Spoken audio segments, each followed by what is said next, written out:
Apakah Anda sedang merasa fake? Mungkin Anda sedang terkena imposter syndrome dan bagaimana cara keluar dari kondisi tersebut. Become a vision holder, not just a problem solver with berkembangbersama.com. Perkenalkan, nama saya Rahmat Barus MBA. Saya seorang Certified Facilitator of Action, praktisi meditasi, serta fasilitator di Book Club. Apakah Anda sedang merasa fake? Mungkin Anda sedang terkena imposter syndrome dan cara untuk keluar dari kondisi tersebut. Perkenalkan, nama saya Rahmat Barus MBA. Saya adalah fasilitator di podcast hari ini. Ketika pendiri Atlantis diundang untuk mengikuti sebuah lomba entrepreneur, dan di saat itu dia sudah mempunyai 70 karyawan. Dan ketika dia duduk di acara tersebut, dia di sebelahnya adalah seorang pengusaha dari Portugal yang mempunyai sekitar 30.000 karyawan. Ketika mereka ngobrol, pendiri Atlantis kemudian berbicara kepada orang Portugali dan bilang, walaupun saya sudah mempunyai perusahaan, namun saya juga masih merasa kalau saya itu nggak ngerti di bidang yang saya lakukan.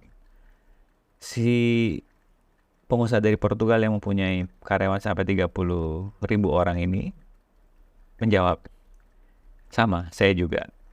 Dan saya menebak, lanjutnya, dan saya menebak orang-orang yang ada di sini pun sedang mengalami rasa yang sama kalau mereka tuh sebenarnya nggak tahu apa-apa di bidang yang sedang mereka dalami. Nah, dari sini Anda mungkin semakin menyadari bahwa imposter syndrome adalah sebuah hal yang wajar. Yang kalau kita cari penyebabnya, itu bisa jadi ada beberapa pendekatan, di antaranya kita tidak mendapatkan validasi dari orang tua kita waktu kecil. Ada seorang psikolog yang mengalami imposter syndrome ketika dia mendapatkan nilai yang bagus dari sekolahnya, dan dia kemudian menunjukkan kepada orang tuanya kemudian bilang, kalau gitu anak-anak di sekolahmu pada bodoh-bodoh semua ya. Yang menyebabkan ada rasa tidak percaya diri yang akhirnya dia mempunyai rasa atau kondisi psikologis bernama imposter syndrome, yaitu merasa tidak layak akan sukses yang dia miliki. Nah, ini kalau tidak segera disadari akan berakibat kepada kondisi yang level stres tinggi, kita tidak berkembang, dan bisa berakibat kepada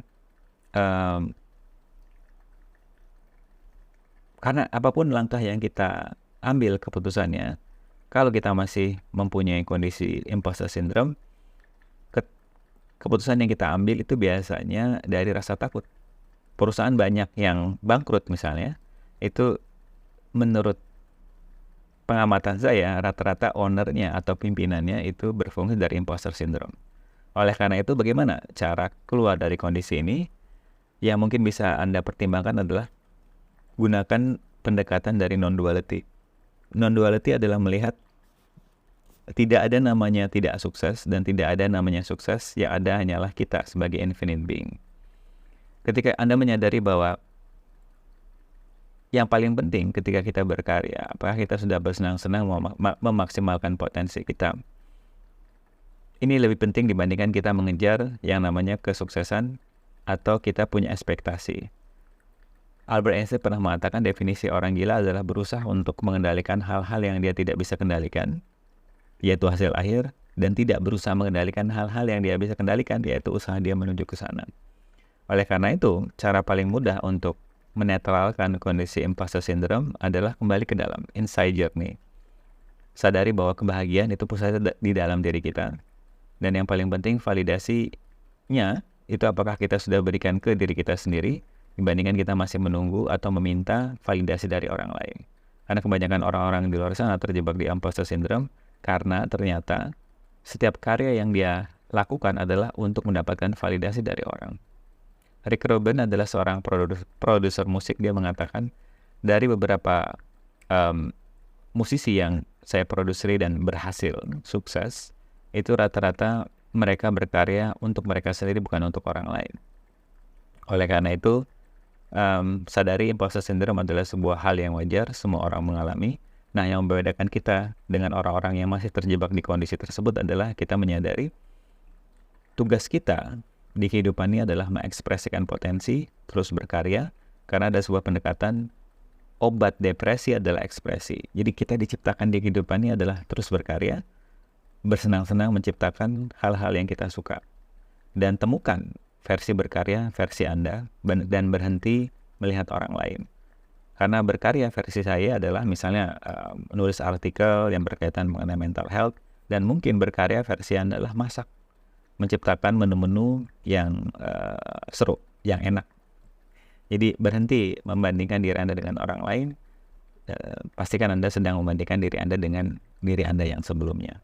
Jadi ada sebuah studi yang menemukan bahwa 10 tahun terakhir ini terjadi peningkatan orang-orang yang mengejar kesempurnaan naik sampai 33%.